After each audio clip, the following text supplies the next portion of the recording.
Well, we talked last night. And I said yes.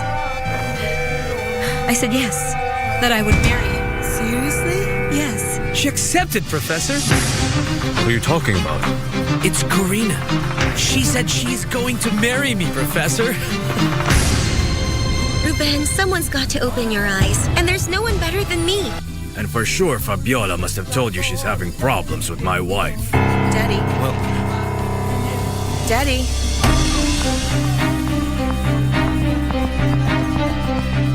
aren't you going to say hello to our guest?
Good afternoon.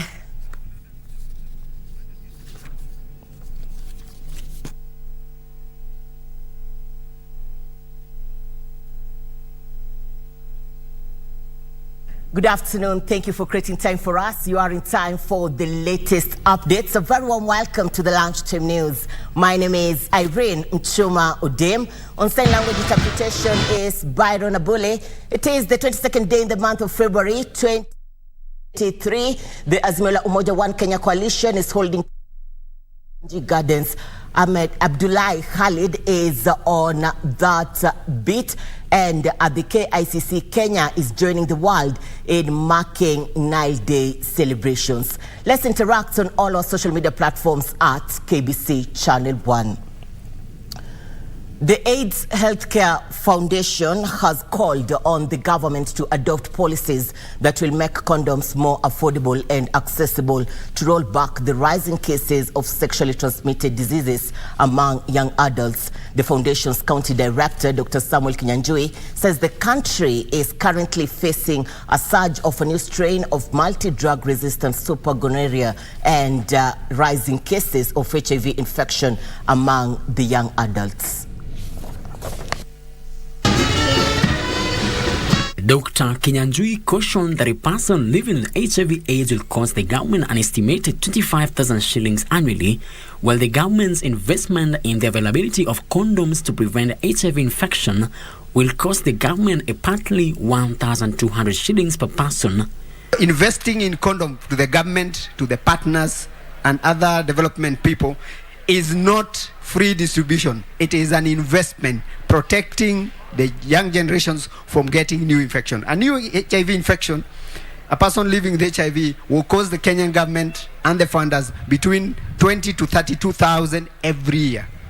Dr. Kinyanjui also declared the high taxes slapped on condom procurement, including a 16% VAT affecting the price of available condoms. We want to have a network that we can be able to help young people, that they can be able to learn about safer sex. We can train them. We can also give them option of a cheaper condom, whereby they can budget. So what we are saying is, as HF, we are doing advocacy even to the government, exemption of taxes, that we are able even to import the condoms without taxes. Because as HF, we are able to do that. He was speaking during a series of events that AIDS Healthcare Foundation Kenya has organized in Nairobi, Thika, Kisii and Kilifi as part of its condom use advocacy campaign among the youth. The remarks come against a backdrop of the Health Cabinet Secretary Susan Nakumicha advocating for abstinence as the foremost HIV infection prevention method for young adults, while condom use as the second. And Catholic faithful around the world have started observing Lent, a season of 40 days this Wednesday ahead of Easter. The church encouraging Christians to pray and limit themselves from luxury. At St. Anne Mothure Church in Kabete constituency, Christians attended Mass as a sign of the beginning of this period, Lent, with the church encouraging the faithful to fast and pray. Ni siku ya kwanza kufunga, kuomba na kunyenyekea kwa Mungu ili atuhurumie. Pia huwa tunajifunga kama chakula ama mambo yale tunapenda sana ili Mungu atuhurumie apate kurudisha maombi zetu. This year, the Catholic Church has urged Christians to share food with Kenyans who are suffering because of the extreme hunger as a remembrance of the suffering of the death and resurrection of the Lord Jesus Christ. So tunakumbushwa kwamba haya majivu zinapopakwa ni tuwe ndani yetu, tunakumbushwa kwamba kuwa na moyo wa kutubu, moyo wa kurudia Mwenyezi Mungu, moyo wa kutushirikisha na huyu Mungu na hasa kuweka maisha yetu yakiwa matakatifu. In Dumberi, Kiambu County, the Catholic faithful at St. Anne and Joachim joined other Christians in marking the journey to 40 days of Lent ahead of the Easter holiday. The presiding father in charge of Riara Parish, Father Joseph Muroki, urged Christian faithful to be united and pray to God to give us rain amid the severe drought that has struck the country. Whatever we deny ourselves, we are able to give to our brothers and sisters to help them spiritually, those who are not able to come closer to God through our own actions, through our own teachings, through our own lifestyle, through our change of behavior and attitude. We are able then to bring all these people closer to God.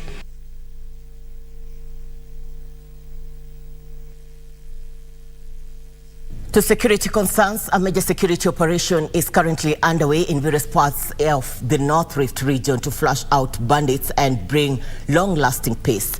The Kenya Defence Forces and the police are combing parts of Turkana County, West Pokot and Baringo counties to ensure the runaway cattle rustling is dealt with once and for all. Village Bomet Central. Family, friends and colleagues of the late Dennis Kipkorir Chepkwony have gathered to pay their last respects to the fallen General Service Unit officer. Dennis was killed by bandits in Takwel area in Turkana County.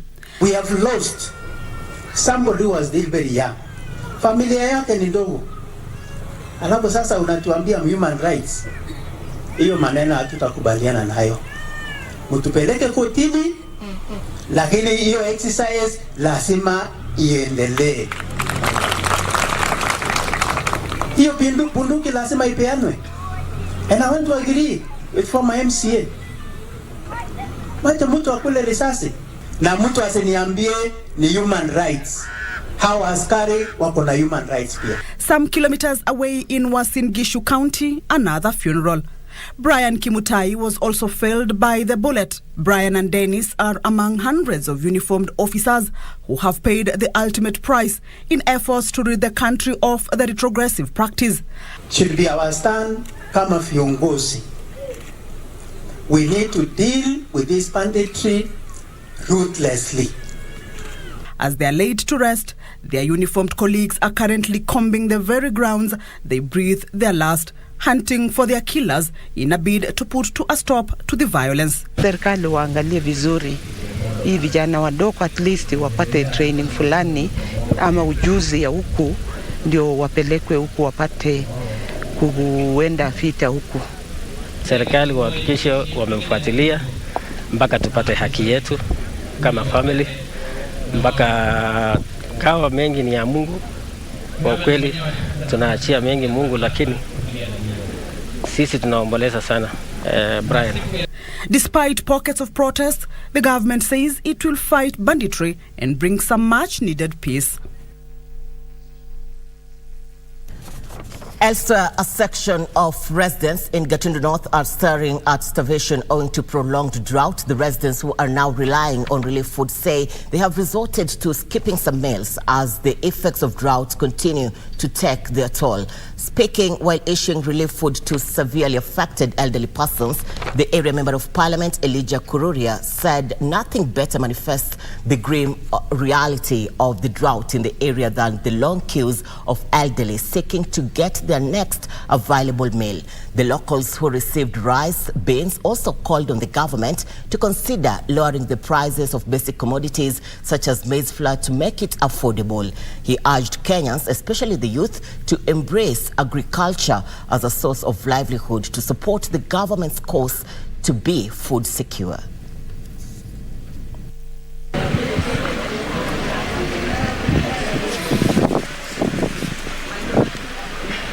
Kasema sana kwa wale ambao ni wazee ambao hawezi kufanya kazi, wamekuwa na shida ya chakula. Na nyuma yangu unaona wamepanga line, ndio hawa wamekujia chakula na tumewapea, tunaendelea kuwapea.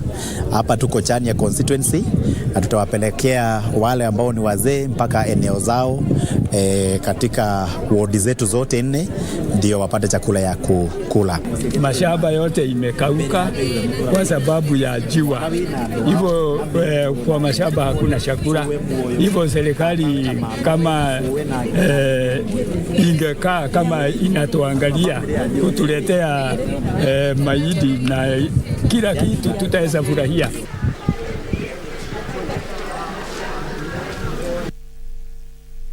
Herbalist Society of Kenya is demanding recognition of its members in provision of healthcare services similar to their conventional counterparts. Speaking in Kisii Town, the society's chair, Lydia Matoke, decried what she termed as reluctance by the government to recognize them. They are now petitioning the government to fast-track the process and integrate herbal medicine that meets approved standards within the healthcare system. Jaribu kutengeneza sera na mara nyingi tunatengeneza document, wanasema inaenda kwa lawyers, wanaenda wanasoma, tunafikiria itapelekwa parliament. Kama saisi hatuelewi, hatuchui ni nini kimefanyika. Mwaka jana tukawa tumekusanyika pale Maanzoni kule Machakos ili tusome ile sera ambayo ilikuwa imetengenezwa na itapelekwa pale kwa lawyers wafanye nini, wathibitishe, ndipo iende parliament.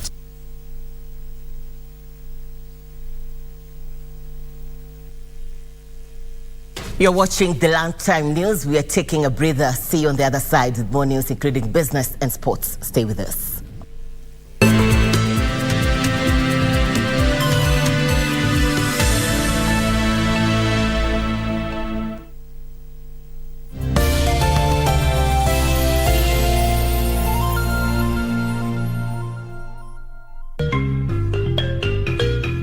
Hii kwenye mkulima tutazingatia ufugaji wa kuku wa kienyeji improved.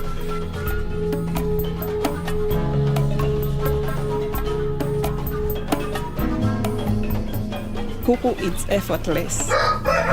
Kisha tufuge ng'ombe wa maziwa mjini. Huku ni Nairobi, yes, na hakuna shamba. That is the biggest challenge we have.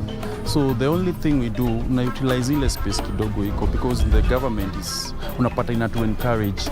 Basi usikose kujiunga nasi Jumapili saa 9:30 kwa mseto kamili wa kilimo hapa KBC Channel 1.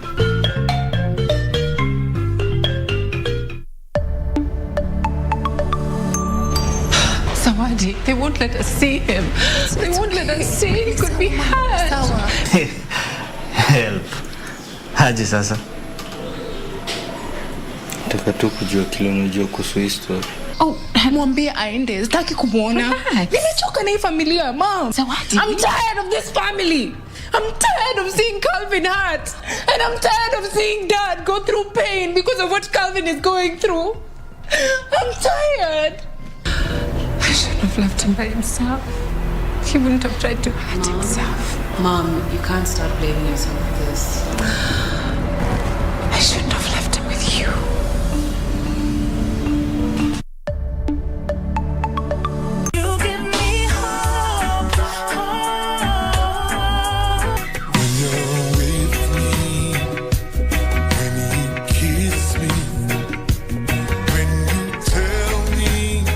Like a girl from the ghetto, hear my retro. Stepping at them dancing the clocks. When the rest of them a beat them stiletto. Dirty heart can't sweep with proof. Good and never. They are like the trees we can't bloom. Good and never. Under the pressure, under the pressure. Yeah, under the pressure, under the pressure.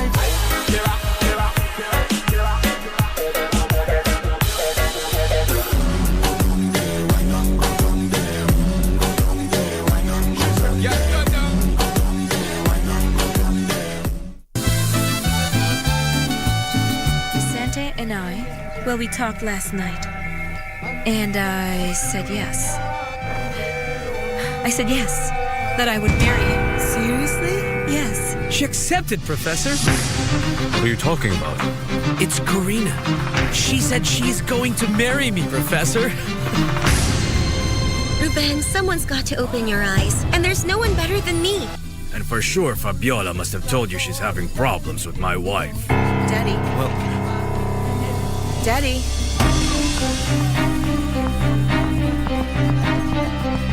Aren't you going to say hello to our guest?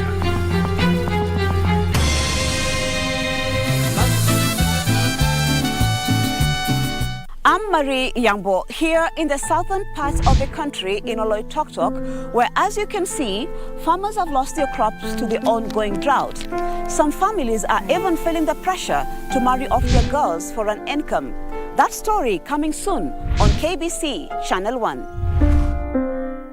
Vijana chapakazi wenye nguvu za ziada. My youth, uko na talent ya kusing, spoken word, kucompose jingles ama any other unexploited artistic talent. Gava through Ministry of Information, Communication and the Digital Economy na KBC sasa wamekama up na project ya kupromote usanii called Studio Mashinani. Hizi ni studios ziko grassroots and they are fitted with high quality state-of-the-art equipment where you can produce quality audio and video music content for free. What's more, wanaoffer mentorship na talanta yako itakuwa promoted on KBC Channel 1 TV, Y254 na radio stations za KBC. Tembelea Studio Mashinani huko Comarox, Langata, Sauti House Mombasa, Kirwara huko Gatanga, Kitui next to Manyanyoni Chiefs Camp na Kisumu City wako hapo KBC station. Usilalie talent. This is your chance to commercialize and popularize your talent through Studio Mashinani.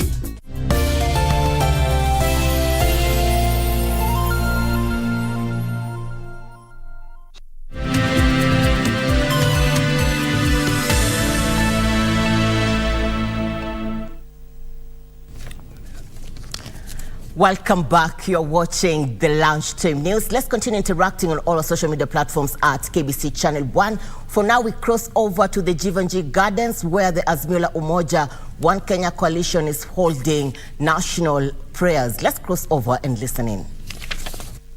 Justice. We pray that this may be firmly planted in the soils of our country.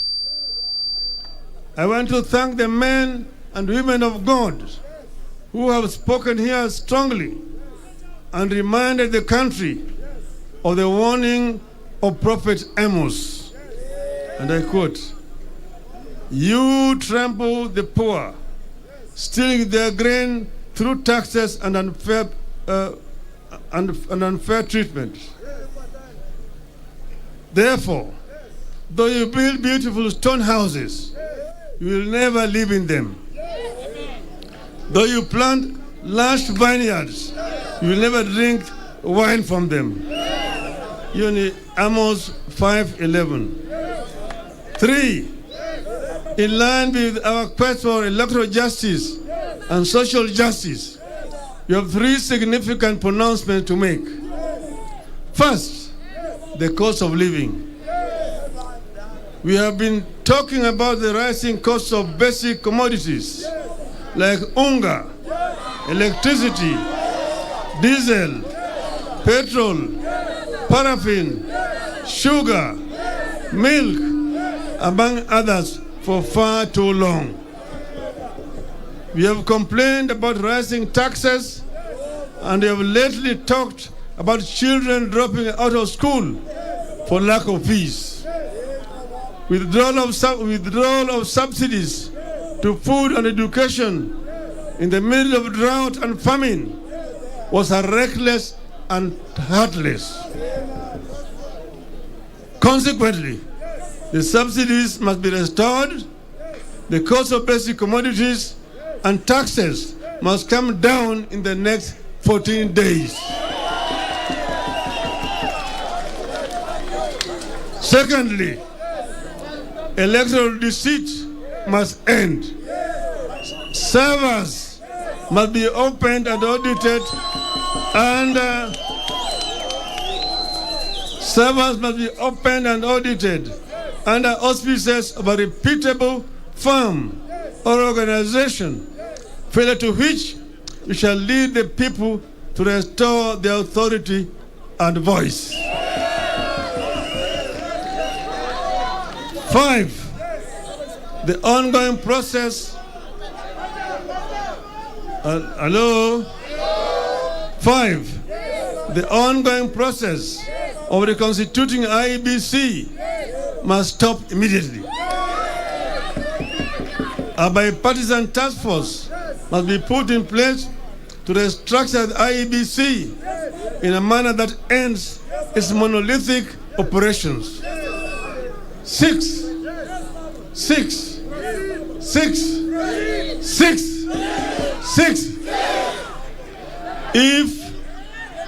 If these demands are not heeded, within 14 days, we shall lead Kenyans to massive action and to mass action across the country. Get their power back and restore sanity.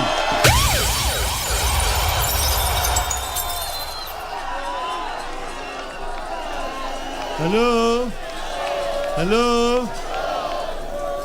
As many as that opinion say aye. As many as contrary opinion say nay. The ayes have it.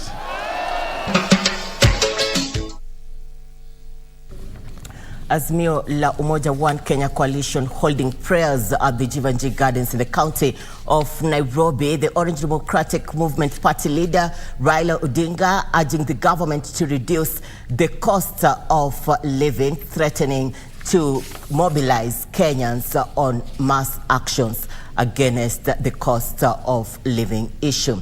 Now, from the county of Nairobi, let's go to the county of Kirinyaga. The county government of Kirinyaga has completed the upgrading of 4.6 kilometers of roads commissioned in July 2021 to bitumen standards. Kirinyaga County Executive Committee member for Lands, Reverend Samuel Kanjombe, said the project will change the face of the fast-growing town and provide an inclusive, efficient, and conducive business environment that will spur economic growth for residents. By Governor Anne Waiguru in July 2021, the project was a collaboration between the county government of Kirinyaga and the national government through the Stormwater Drainage and Urban Development Project. Residents are already reaping the fruits, adding that this enables them to carry out economic activities with ease. Watu wa hapa kama mimi mwenyewe najivunia kuona hii barabara iko sawa.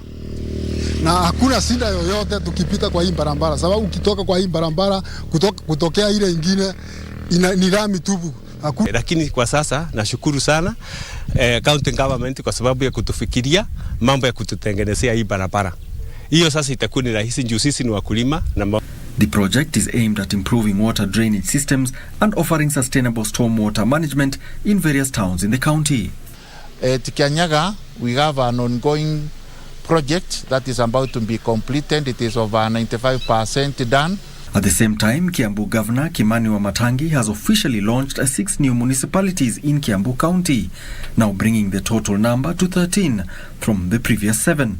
Speaking at the Kiambu County headquarters, Wamatangi said it had taken him only 100 days to put things in order after the gazettement of the municipality's charter in November. When I came to office as the governor, I found that we still had 7 municipalities and Thika city together that had not been put in place.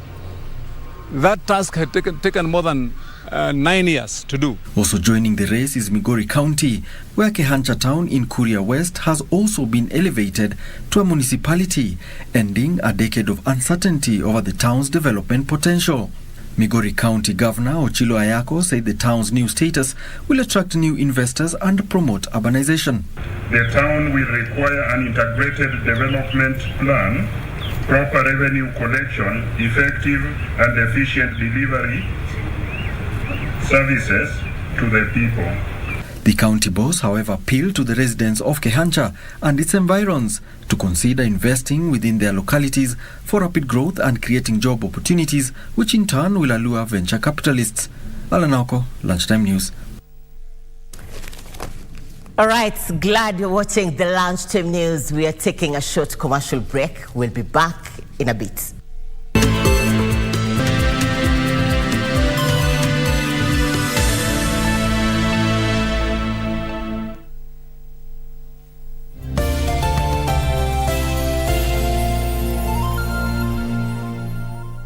To get Proverbs chapter 3 verse 5 as your skiza tune, dial *811 *967 hash. Trust in the Lord with all your heart and lean not in your own understanding. In all your ways submit to him, and he will make your path straight. Proverbs chapter 3 verse 5 to 6. To get Proverbs chapter 3 verse 5, dial *811 *967 hash. *811 *967 hash. Sawadi, they won't let us see him. They won't let us see. He could be hurt. Help. Haji sasa. Nataka tu kujua kile unajua kuhusu hii story. Oh, mwambie aende. Sitaki kumuona. Nimechoka na hii familia, Mom. Sawadi. I'm tired of this family. I'm tired of seeing Calvin hurt. And I'm tired of seeing Dad go through pain because of what Calvin is going through. I'm tired. I shouldn't have left him by himself. He wouldn't have tried to hurt himself. Mom, you can't start blaming yourself for this. I shouldn't have left him with you.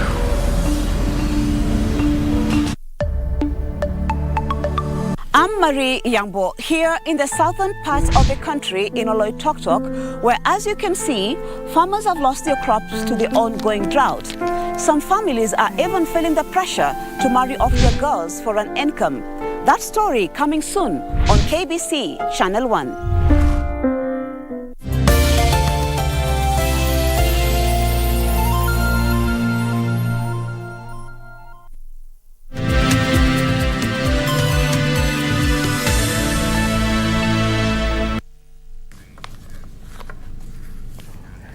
Welcome back to Environmental Concerns. The convergence of stakeholders in the Greater Horn of Africa Climate Outlook Forum have agreed to rally efforts towards creating awareness on future climate forecasts. Leaders present noted that the current progress being made was substantial, but however called for advanced methods to aid in preventing future crises. Cabinet Secretary for the Ministry of Environment, Climate Change and Forestry, Soipan Tuya, says there is a need to develop climate services that are tailored to the country's needs, and particularly for governments and all stakeholders. We have suffered and continue to suffer significantly and adversely from drought and famine, resulting in a catastrophic humanitarian calamity. We therefore need to develop climate services that are tailored to our needs, and particularly for our governments and all stakeholders that utilize these products for socio-economic planning. Doctors have been arrested for illegally running medical camps within Nyeri County. The quack doctors were conducting medical services using a registered hospital name as alias. The unlicensed doctors are said to have extorted the residents by providing orthopedic medical services. Drama ensued in the Bellevue area of Nyeri County after a licensed medical practitioner stormed in with security officers to stop two unlicensed practitioners who were offering treatment at Bellevue Church. The patients who had turned out for a free spine and back injuries medical camp were shocked after it turned out that the camp was being conducted by quack doctors. Tumefika hapa tulipoambiwa kuna medical check-up ya free ya mifupa, arthritis, hivyo ndio tukakuja ili tukutane na madaktari. Nimekuja matibabu kwa sababu hii mwili imeleta shida sana. Sasa vile tulisikia kuna daktari wanakuja, tukasema tukuje tutibiwe. The two officers who were conducting the medical camp purported to be qualified doctors from Afya Bora Hospital in the county, which specializes in orthopedic treatment. The Chief Executive Officer of Afya Bora Hospital, Dr. Wachira Wagioko, who was accompanied by security officers, distanced himself and his hospital from the said clinic. We have informed all authorities in this region. The County Director of Medical Services is aware. We have the police who are aware. We already filed our complaints and we have an occurrence number, and we intend to press charges to the participants of this, those present and all those who we will find affiliated to them. Dr. Wachira said the group has been running several medical camps in Nyeri and Meru counties using the name of his hospital and in turn extorting money from innocent residents through their fake referrals where they are charged for services. Medical practice is a sensitive matter. It is about life.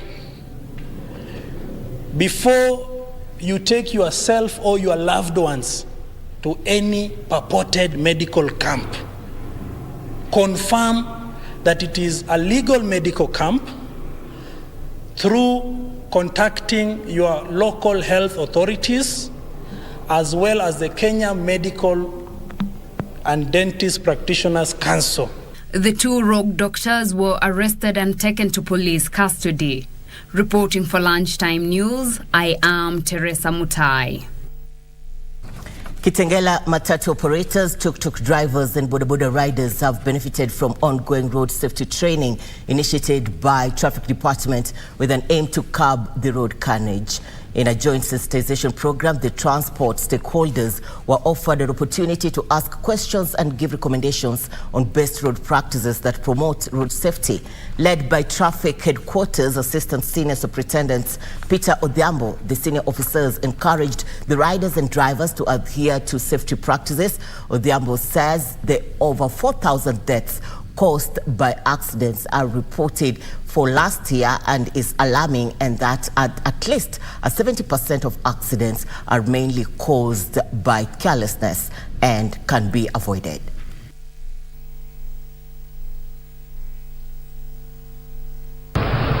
Ni kwa sababu ya kutokuwa waangalifu.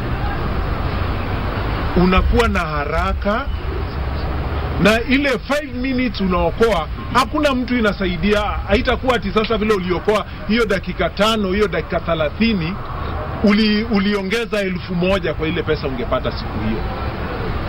Kwa sababu tuko na haraka. Kila Mkenya yuko na haraka. Utapata kila mahali kunakuwa na stage ya bodaboda. Ukienda uangalie mzuri,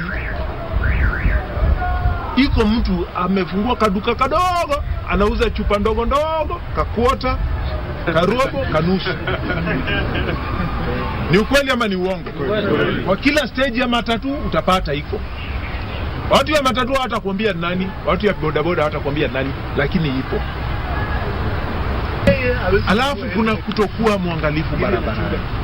Pengine tukitembea, tukiwa tu hii sehemu hizi, mtu anavuka barabara, anavuka kwa kona na yuko na simu, anaangalia simu yake, ana scroll kwa simu akiangalia kivuka barabara. Hii message hata kama ni muhimu, kuvuka barabara kwani ni sekunde ngapi?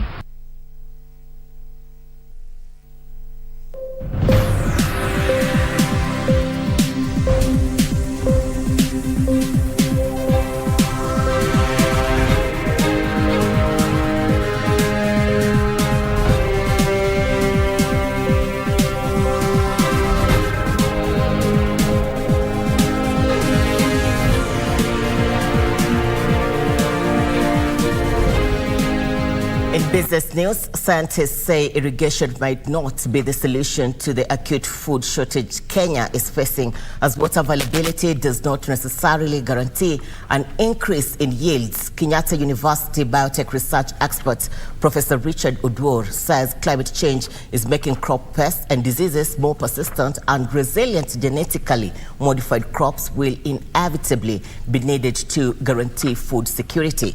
He said this during an annual biosafety conference in Naivasha, where agriculture stakeholders and legislators endorsed the adoption of agro-technology to boost food production. Particular toxin which is expressed from this bacteria, that gene is what we have moved it into the genome of maize, so that maize is able to produce that toxin.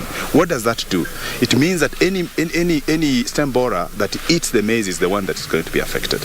We need all forms of technologies to be able to increase food production and to be able to utilize the various parts of the country that have challenges.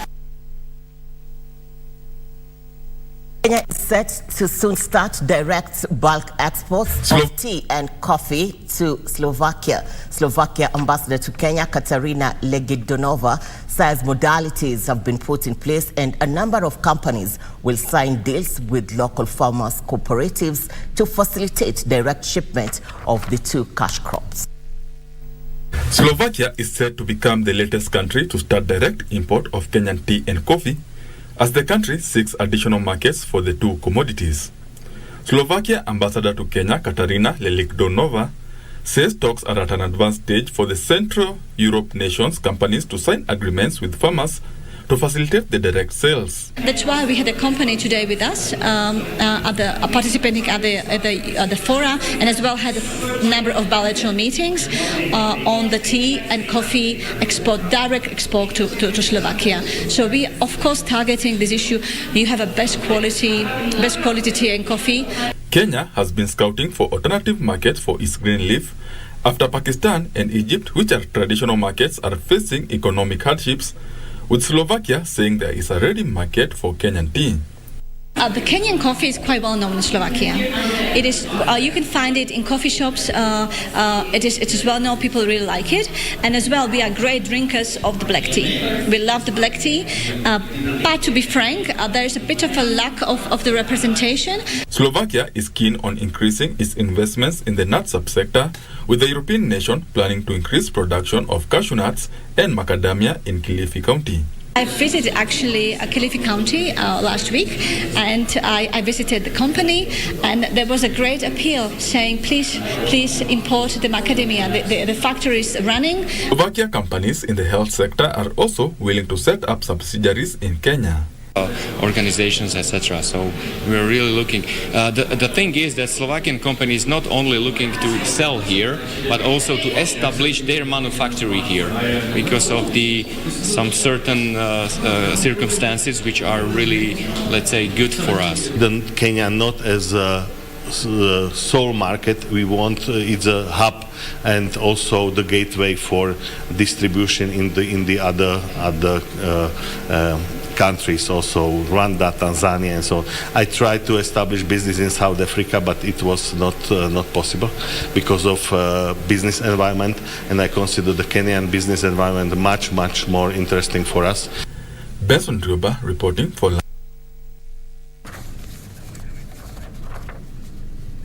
Digital transformation and changing consumer tastes are fueling the growth of the beauty and cosmetics industry in Kenya.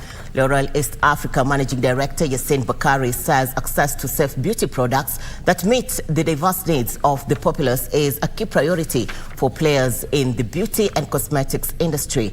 Details of this and more in our corporate briefs. Beauty and cosmetics firm L'Oreal has announced the appointment of Yasin Bakari as its new managing director for East Africa, with his predecessor Serge Sacre taking up a new role as MD for South Africa.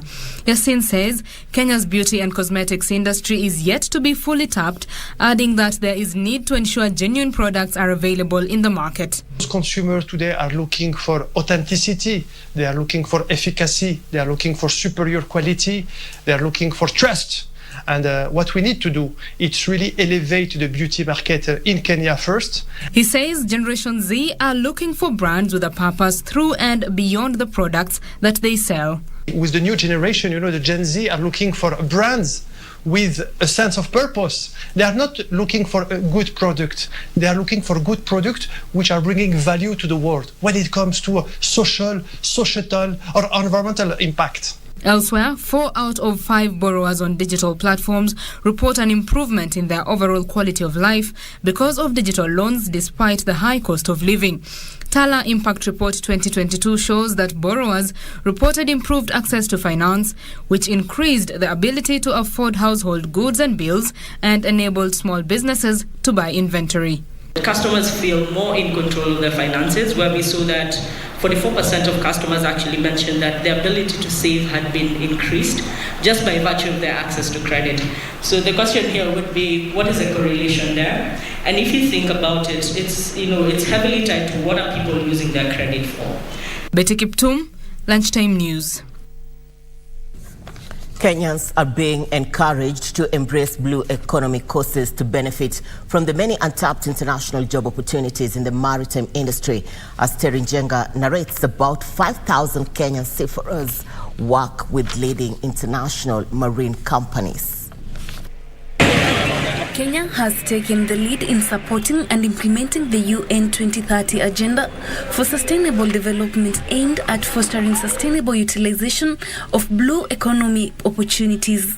Kenya is the leader of the Blue Economy Action Group under the Commonwealth Blue Charter and encourages better stewardship of blue resources.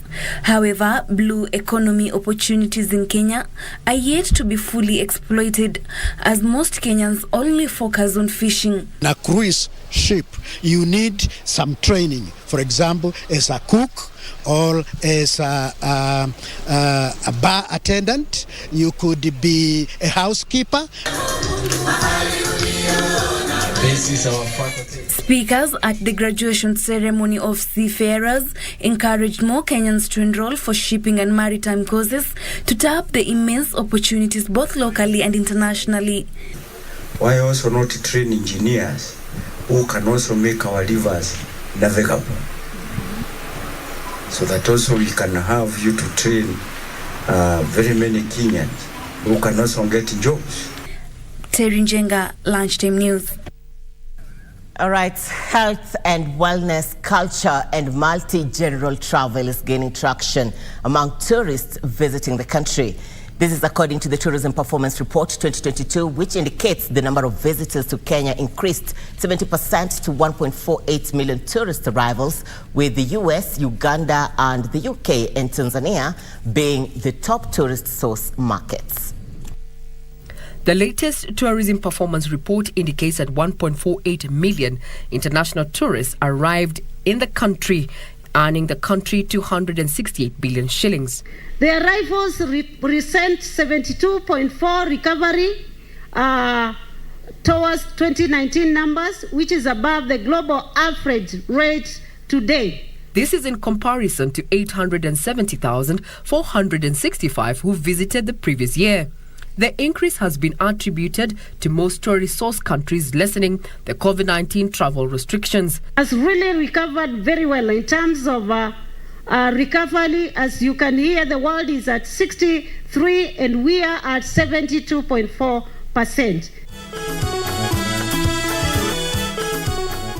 However, while Kenya's scenic white sandy beaches and safari tourist packages remain top tourist attractions, health, wellness, culture and multi-genre travel are gaining traction.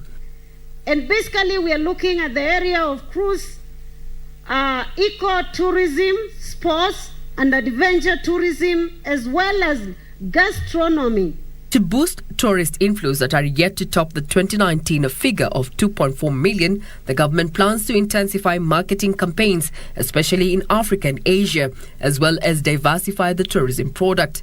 Today, as we talk, only 1.5 million are back. When will we ever recover the 50 million? Unless we come up with strategies that are going to help us. Through tourism, the country is able to get that and foreign exchange. You have seen the way Kenya shillings is depreciating with good arrivals of numbers of tourism. Of course, we expect the inflow of the foreign currency. And hence, the government also has a responsibility of giving back to this particular sector. Most tourists arrived through the Jomo Kenyatta International Airport that registered a 65% year-on-year growth. The top three source markets accounted for 38% of tourist arrivals. Kenya hosted 1.4 million tourists by the end of 2022, slightly missing its target of 1.5 million tourists. But stakeholders are happy with that development, hoping that 2023 will be a better year, driven by opening up of the globe and as well as trade, and focusing on MICE as well as holidaying and visiting family, niches that are gaining traction among tourists who are seeking out Kenya as an ideal tourist destination. I'm Regina Manyara reporting for KBC Channel 1. Some good news there in the tourism industry. Now, my colleague Caroline Jenga had a conversation with the Central Bank of Kenya Governor Patrick Njoroge. Let's listen to what they had to talk about.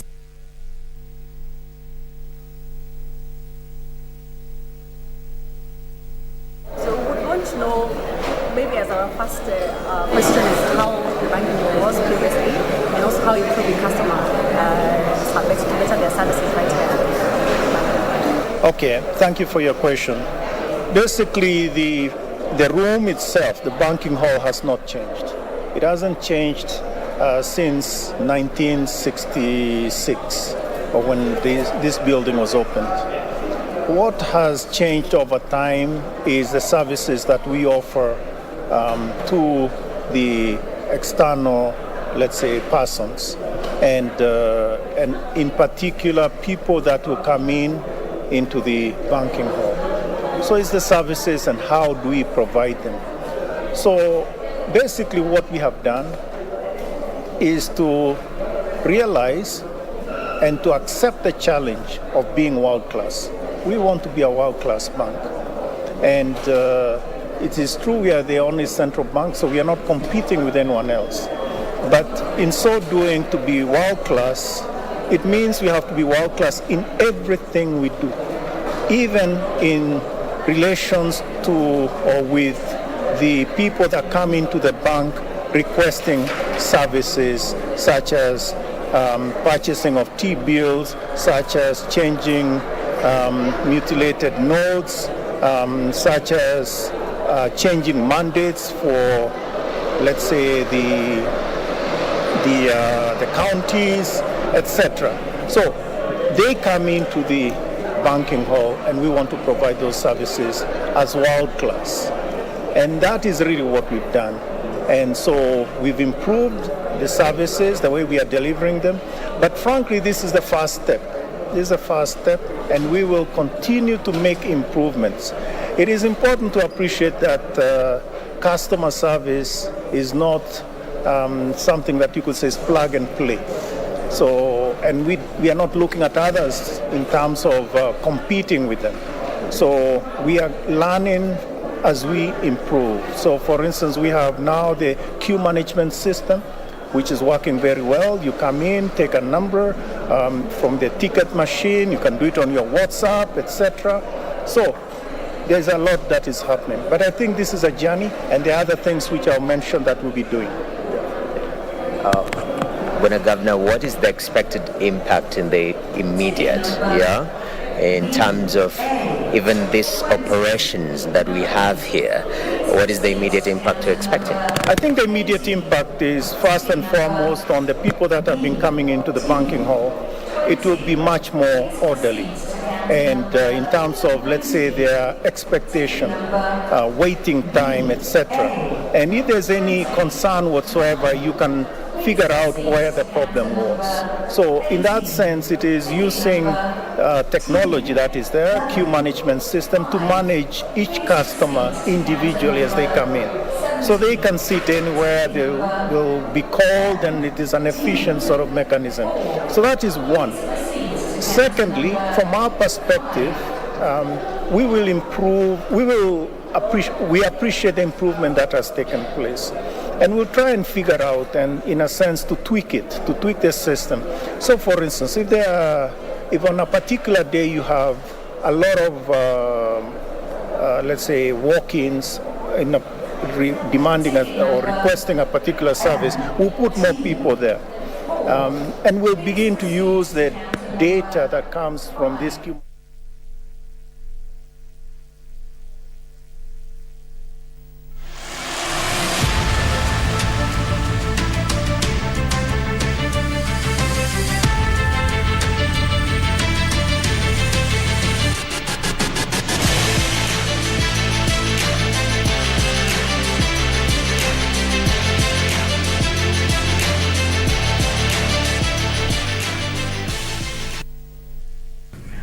Welcome to Channel 1 Sports News. The triumphant Kenyan team to the just concluded World Athletics Cross Country Championship in Bathurst, Australia, arrived back home last night.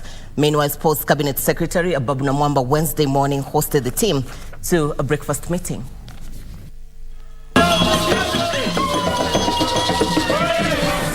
Team Kenya received a warm reception at the Jomo Kenyatta International Airport upon arrival from Bathurst, Australia. Ministry of Sports officials and other athletics stakeholders all gathered at the airport to welcome the world beaters back home. Kenya reclaimed the World Athletics cross-country title after bagging a total of 10 medals, 6 golds, 2 silver and 2 bronze medals. The 6 gold medals include 3 team and 3 individual titles. Team Kenya won gold in the senior women category through Beatrice Chebet, junior men courtesy of Ishmael Kipkirui, and mixed relay. To graduate from junior to senior, si kitu rahisi, ile ku maintain training, discipline, hard work, hiyo ndio itakusaidia kwa kila kitu. So nashukuru Mungu kwenye tulileta medal, gold medal kwa relay. Ni ile tulikuwa tunajisaidiana na ile teamwork. Tena morale ndio ilitusaidia. Reynold Kipkoril Cheriot won silver in junior men and bronze through Agnes Chebet Ngetich and Pamela Kosgei in the senior women and junior women categories respectively. What we did in Australia was really great. We had an exemplary performance, which we are really happy because we got a necessary support from them.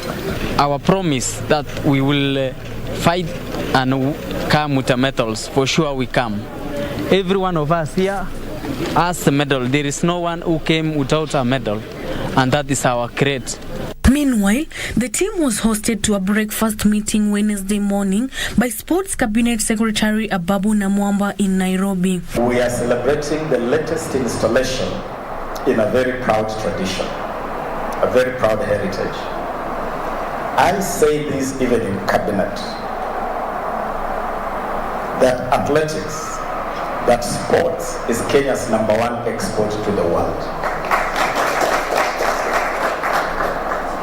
And the day we all get it, we get that message, we will invest a lot more in sports. The weather was unbearable.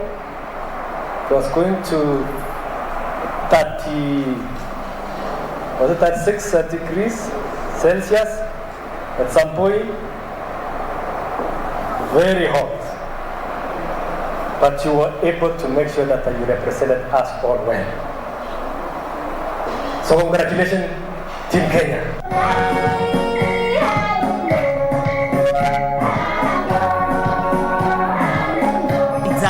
Team Kenya, and thank you for keeping it KBC Channel 1. We hardly disappoint when it comes to sports coverage. In other news, Boxing Federation of Kenya has selected 13 women pugilists for non-residential training camp at Mathare Police Depot in preparation for the World Women Boxing Championship set to be held in New Delhi, India from the 15th to the 26th of March this year. The national team will be handled by head coach Musa Benjamin, assisted by David Munuhe and John Waweru. The team is composed of 4 upcoming youngsters who will be making their debut at the international level, led by Lensa Akinyi in the light flyweight Emily Juma in the flyweight, Pauline Chege in the featherweight, and Frieza Anyango in the welterweight. The team will also have 3 Olympians: Christine Ongari in minimum weight, Elizabeth Akinyi in middleweight, and Elizabeth Adiego, who is the captain of the team in light heavyweight category. For the upcoming World Women Championship, and tuna look forward to doing our best as we are going to represent the country. Tuna hope that at least for this time, at least tutaweza kukam na kitu back home. The national team will be handled by head coach Musa Benjamin, assisted by David Munuhe and John Waweru. Timu imekuwa katika mazoezi non-residential training kwa muda sasa. Tunafanya polishing, tactics, how to set up your punches for the bigger punches with your lighter punches. Veteran Dr. Julius Ogeto will handle team's medical needs, assisted by team's physio Sospita Kinuthia. The Kenyan squad is also expected to take part in the Golden Belt Series in July in Slovenia before the 13th edition in All Africa Games. Olympic qualifies in Accra, Ghana in August. Kingori Mwangi for Channel 1 Sports. And on that boxing note, we come to the end of Channel 1 Lunchtime News. Thank you so much for your time. For more details on Just Add News and many more, do log on to www.kbc.co.ke. My name is Irene Muchuma Udem. On sign language interpretation is Byron Abule. On behalf of the entire team, good afternoon.